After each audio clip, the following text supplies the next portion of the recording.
Thoroughbread Magazine and TV. We got a special guest on the line today, Mr. Good, Sheldon Good. You there?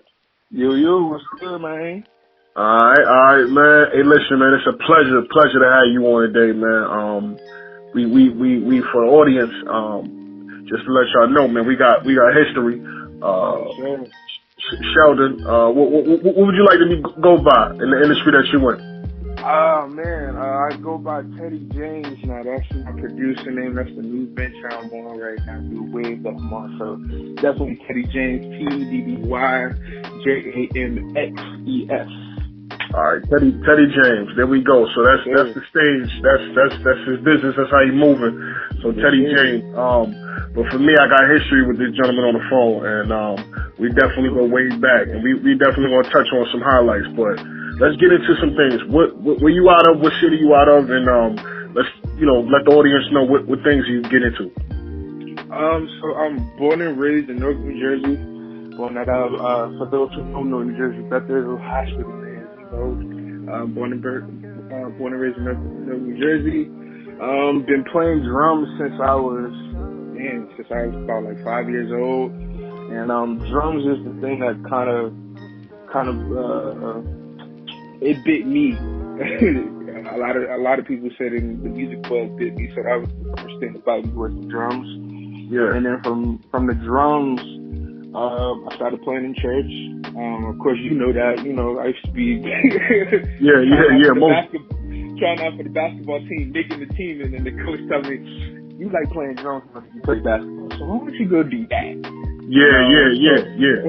I was your hunger. You was into that. That was your hunger.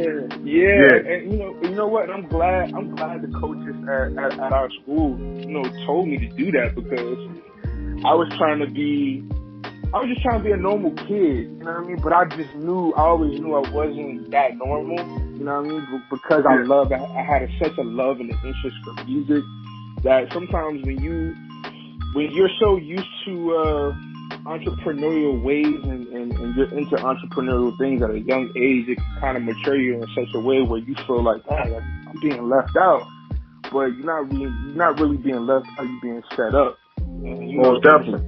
It's a privilege to be in that mindset at such a young age. So, in my adult age now, I kind of appreciate it. But back then, I was frustrated for sure. So definitely. We probably get more lazy on it. We feel like it's a handicap in a sense, like. But for those that don't know what we're talking about right now, the history between me and Teddy James. We actually went to middle school together. So we actually went to a school in North New Jersey, which is still up and running right now. Link Community School. They go by Link now, just Link now. And they're located in, North New Jersey. But yeah, so we actually went to school 7th and 8th grade together, and both of us were musically inclined. So we definitely had a love for music, and Teddy now doing his drumming still and producing and stuff like that, and those things we'll get into furthermore in the interview, and me as well with the magazine and TV. As you guys are tuned in now, we appreciate the support and love. But let's touch on some things. Going back in those times, because I know for me, I can speak for myself. When it came to the music, I feel like almost in a sense, I felt like I was kind of like born with it. Like I always had a love for music. I mean, how do you feel about it? What's your opinion on that? It was definitely another person. It felt like another person was consistently tapping me on my shoulder, like, "Hey, look at that." I know you want to go outside and play solo with the classmates, but like, go downstairs and play the piano. It was just always tapping me on my shoulder, and I always felt like it was a major choice that I had to choose. And being in that mental state as a kid is like, you feel crazy. You legit feel crazy. If you don't have a musical mentor to kind of help guide you through that, you kind of feel a little crazy, because it's like, all of my friends, they having fun doing this, they're going to the skating ring. Why I gotta be in the studio? Some kids get in the studio early.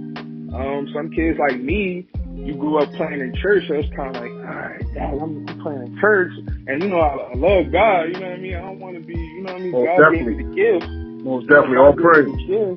But it's just like, dang, I want to go be a kid too, though. Like, I want to go run around and do cartwheels and all that crazy kind of stuff. So yeah, it was. So what was that? So what was that turning point for you? Like, when did you really decide? You know, hey, listen, I'm really going, really get into my craft and just really kind of just block out the outside noise. To be honest, it was really like how I stated before. It was really when I started getting turned away from everything else. Trying out for the basketball team, and coaches literally like, nah, you want to go play drums? That's what you amazing at. So go do that. It kind of felt like a huge no to like. For me, it felt like somebody was like, yeah, don't be a kid. It's time for you to be a grown man now. And whoa, well. Well, since I don't got no basketball, football ain't really working, and mom's tired of playing for soccer and quitting, so let me dive into this. And once you start, man, it's like once you start, it sends you on this high that is like, you know what? I know I'm supposed to be doing this now. Even as a little kid. Now, I know. I heard you mention your moms. And a lot of people, they don't have, really a support system. What was that experience for you like at a young age? Expressing yourself as far as musically. What was it like as far as your mom? Was she on board with it, or did you receive resistance on it? What was that like? I received a little bit of resistance only because my mom, shout out to my mom, listening to music, and when I see, you know what I mean? Most definitely.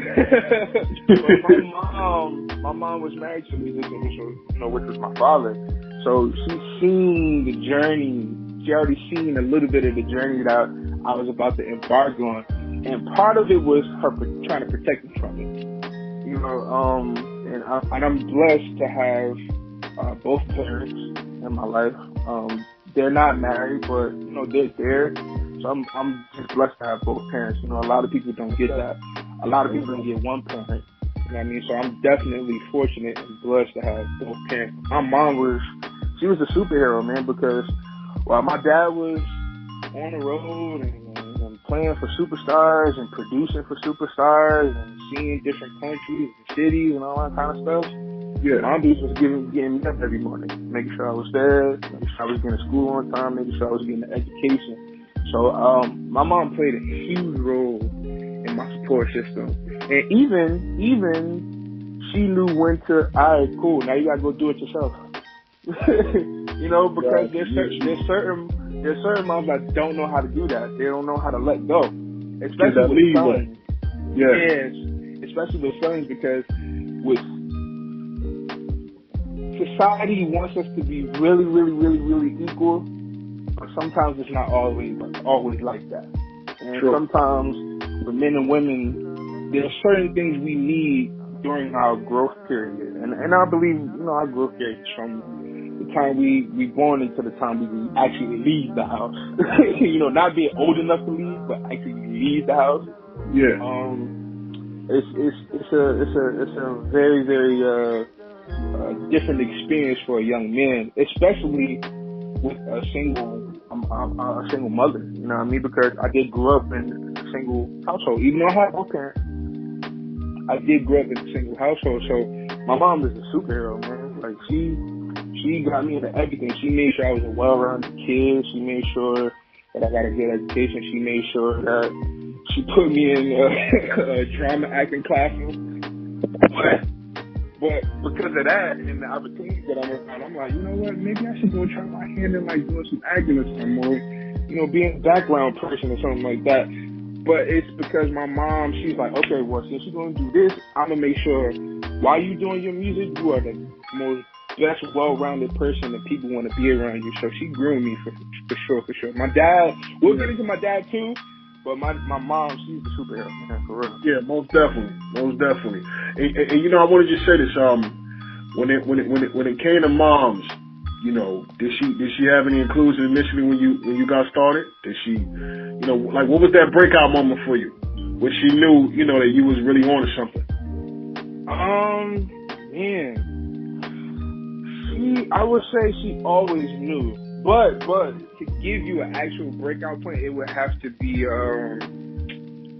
when I played for El Varner on the Queen Latifah show around 2016.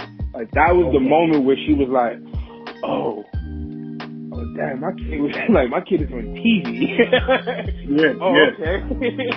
This is a different ball game. Like, after that, it was like, shoot for the stars. If you can get there, and I did that at like 22. And shout out to the homies that put me on, and shout out to everybody that just made that situation possible, because that was a turning point for me. That was the point where I was like, you get paid how much to play on TV? Oh, okay. and that's when I started to really learn the business behind playing for artists and stuff like that. And it's still a learning curve, because the business changes. Every couple of years, the business may change all the way down from the offices all the way down to the workers.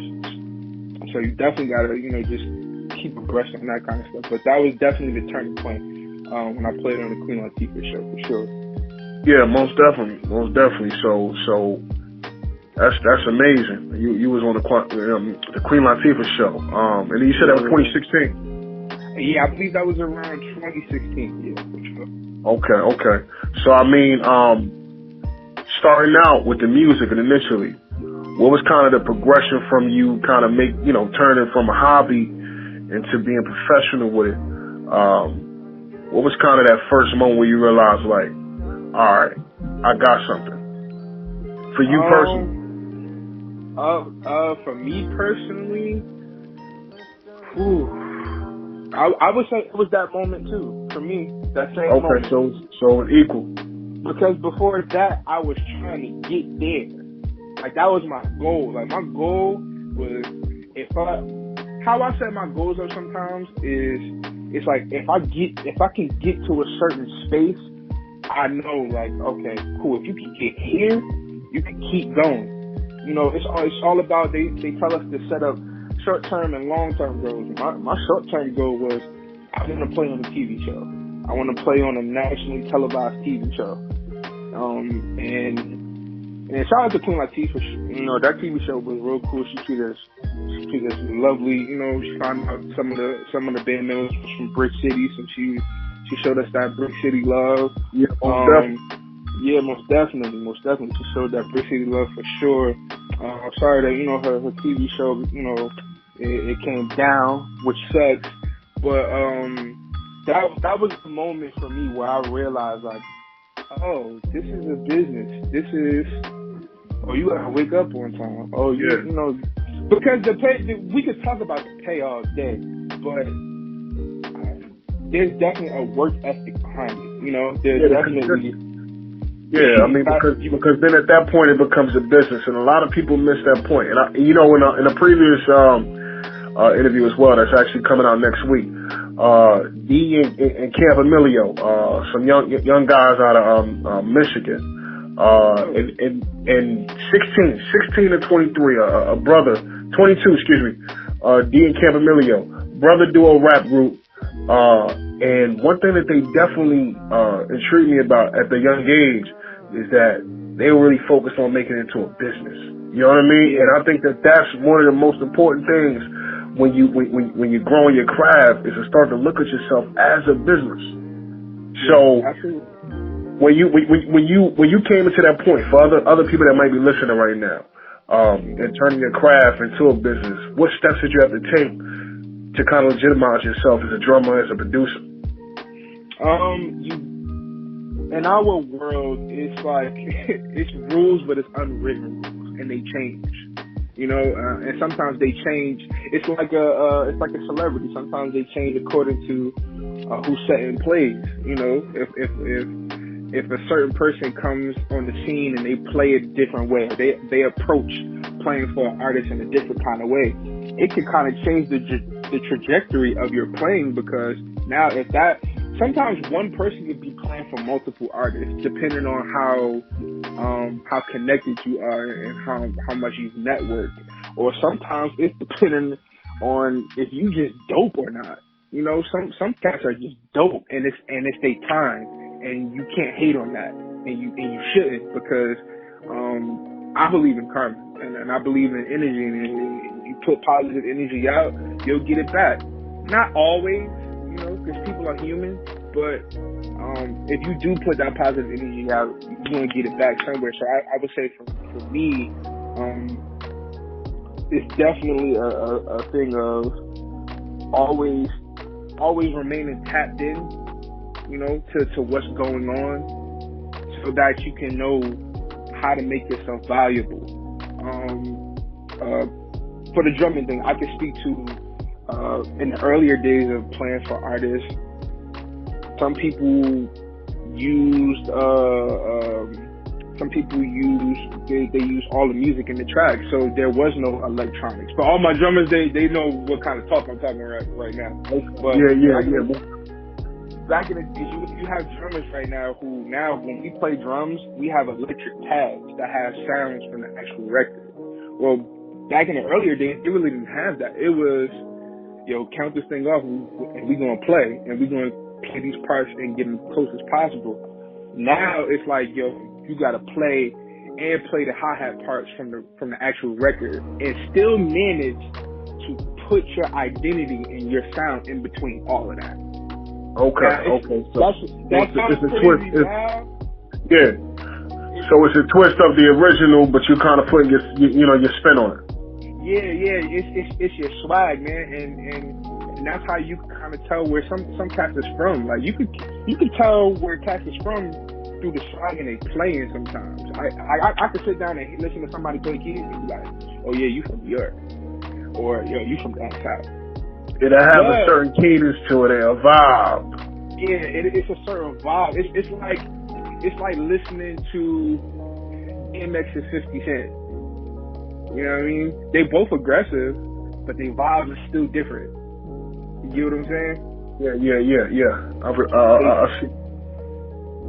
You still gonna get that aggressive rap. You still gonna get that gangster rap from both of them, but they styling and how they move is still different though. Even though they're from maybe around in the same area. Well, not around in the same area, because 50 from Queens and Young, and I think DMX is from Yonkers. So I'm not sure how close that is to each other, but that's what I'm trying to explain. Like you can have the same tools, and sometimes a dude gonna come from out of nowhere.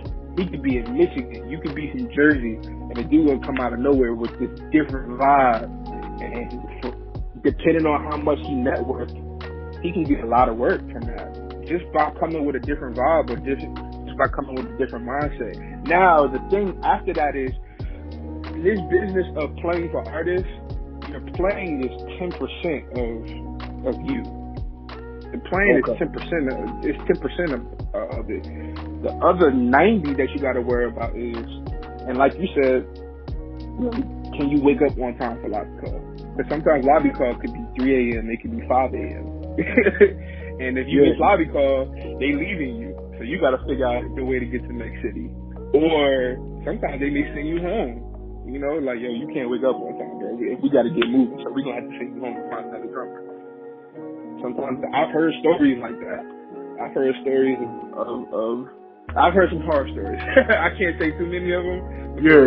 That's the unwritten rule. Like you don't really talk about too many people's experiences, because you will see that person, and if you ain't thorough, then just leave it alone. You know what I mean? But it's definitely a thing of you definitely you have to be on your P's and Q's, and that's a part of, to answer your question, that's a part of the process of building your brand. Sometimes building your brand ain't even your playing. It's who you are as a person. You know, somebody that's real down to earth and cool will get the gig over somebody that's the loudmouth and you the know-it-all, or you Instagram famous, so you feel like you don't have to talk to certain people when you walk into a room. Like, when you walk into a room, you should talk to everybody. You never know where your next move is. It's gonna come from. Yeah. Yeah. You know, sometimes the next move ain't always gonna walk up and talk to you. Sometimes the next move is saying, yo, what's going on? How you doing? What's your name? That's your next move. I promise.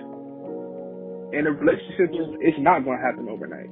It's not gonna happen overnight. Because especially being that now we live in a generation where we don't really trust each other. We like to say we do, but we don't really trust each other like that. You really have to